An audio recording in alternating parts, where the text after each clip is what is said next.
ટેકનોલોજીની વૈશ્વિક ક્રાંતિકારી પ્રગતિમાં હવે આપણો દેશ પણ હરણફાળ ભરી રહ્યો છે. પરંતુ પ્રગતિની સાથે સમજદારી દાખવવી પણ જરૂરી છે. જો સમજદારી દાખવવામાં ના આવે તો તેની વિપરીત પરિસ્થિતિ નિર્માણ થઈ શકે છે. અને આજકાલ આવા ઘણા બધા કિસ્સા સમાજમાં આપણે જોઈ શકીએ છીએ. આજની યુવા પેઢી શોર્ટ ટેમ્પર થઈ રહી છે. વાતમાં ગુસ્સે થઈ જવું, જરા અમથી વાતમાં હાથ ઉગામવા, આવા અનેકો કિસ્સા આપણે સાંભળવા મળે છે. પણ હવે આ બાબતે ઝડપથી જાગૃત થવાનો સમય આવી ગયો છે. નમસ્કાર દોસ્તો, પ્રોજેક્ટ પરમના પ્લેટફોર્મ પરથી હું પરાગ રાવલ. માટે જ મોબાઈલ અને સોશિયલ મીડિયાના વધુ પડતા વપરાશની સામે જાગૃતિ માટે એકમાત્ર પ્રોજેક્ટ છે પ્રોજેક્ટ પરમ. પરંતુ મિત્રો, આની સાથે એક એવી સંસ્થાને કેવી રીતે ભૂલાય જે બાળકોના સર્વાંગી વિકાસ પર સતત સંશોધન કરી આપણા ગુજરાત કે દેશની નહીં પરંતુ સમગ્ર વિશ્વની એકમાત્ર યુનિવર્સિટી જે આપણી રાજધાની ગાંધીનગરમાં સ્થિત છે, જે છે ચિલ્ડ્રન રિસર્ચ યુનિવર્સિટી, જે આપણા સૌના માટે ગૌરવની વાત છે.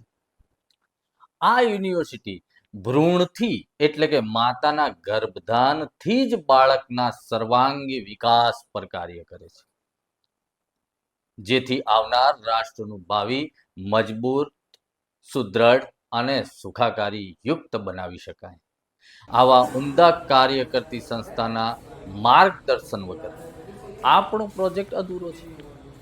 આ યુનિવર્સિટીના એક પ્રોફેસરને સાંભળવા એક લાહવો છે, એક સૌભાગ્યની વાત છે. તો આવો આપણે ચિલ્ડ્રન રિસર્ચ યુનિવર્સિટીના યુવા રજિસ્ટ્રાર શ્રી ડોક્ટર નિલેશ પંડ્યા સાહેબ પાસેથી મોબાઈલ અને સોશિયલ મીડિયાની જાગૃતિ માટે શું કરી શકાય તે જાણીએ. સૌને નમસ્તે. આપણે 1980 થી 90ના દાયકામાં જ્યારે ટીવી પ્રચલિત થયું ત્યારે આપણે ચિંતા કરતા હતા કે તે વખતની પેઢી આટલું બધું ટીવી જુએ છે તો તેમના ભવિષ્યનું શું થશે. આપણે એને ઇડિયટ બોક્સ કહેતા હતા. આજે 2020થી 25માં આપણે જોઈએ તો એક ડિજિટલ ક્રાંતિના ભાગરૂપે આપણે સૌ મોબાઈલના જગતમાં પ્રવેશી ચૂક્યા છીએ. મોબાઈલે આપણને ચોમેરથી ઘેરી લીધા છે. બાળકો, કોઈ સમય એવો નથી બાળકનો જે મોબાઈલ વગર તેઓ રહી શકે. આપણા માટે હવે નવો વિષય નથી કે મોબાઈલથી કેટલી વિઘાતક અસરો થાય છે.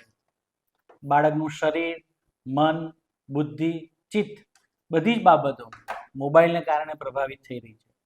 મોબાઈલને કારણે તેમના હાથના સ્નાયુઓ નબળા પડે છે, તેમની આંખો નિસ્તેજ થાય છે, તેઓને અનિદ્રા થાય છે, તેઓના અભ્યાસ પર વિપરીત અસરો થાય છે, તેઓની સામાજિકતા પર પણ વિપરીત અસરો થાય છે.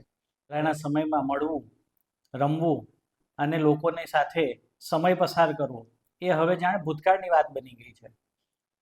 આવા એક બદલાયેલા સમયમાં આપણે તેની સાથે સમાયોજન સાધવાનું છે. ટેકનોલોજી આશીર્વાદ પણ છે અને જો અતિરેક કરવામાં આવે તો અભિશાપ પણ બની શકે છે. તો તેનો જ્યુડિશિયસ કેવી રીતે ઉપયોગ કરવો, તેનો વિવેકસભર કેવી રીતે ઉપયોગ કરવો, તેને આપણા વિકાસમાં કેવી રીતે પ્રયોજિત કરવો, એક એલાર્મિંગ સિચ્યુએશન છે.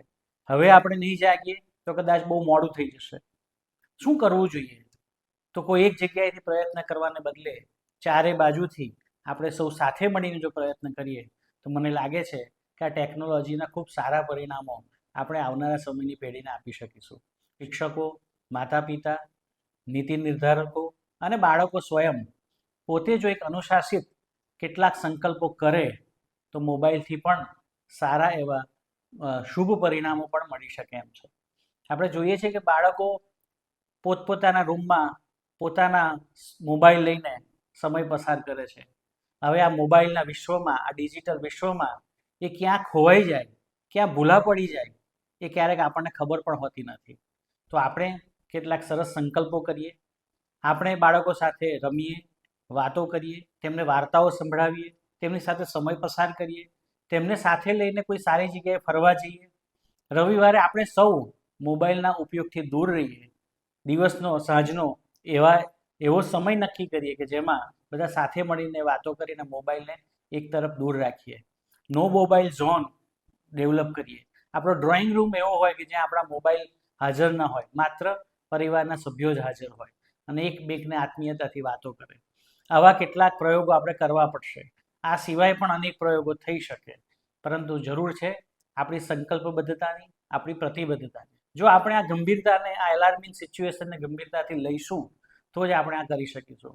મને તો એમ દેખાય છે કે આપણે મોટેરાઓ અને વડીલો પણ હવે તો મોબાઈલના બંધાણી બની રહ્યા છે.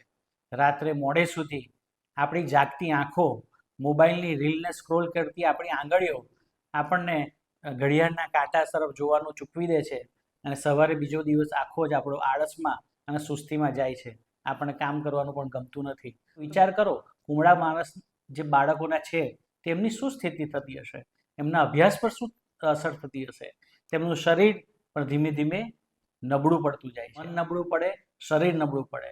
આવી આ વિઘાતક અસરોમાંથી બહાર આવવા માટે આપણે જાગી જઈએ, સૌ સાથે મળીને પ્રયત્ન કરીએ. સોશિયલ મીડિયા, ડિજિટલ વિશ્વનો સદુપયોગ કરીએ, દુરુપયોગ હરગીજ નહીં. ધન્યવાદ.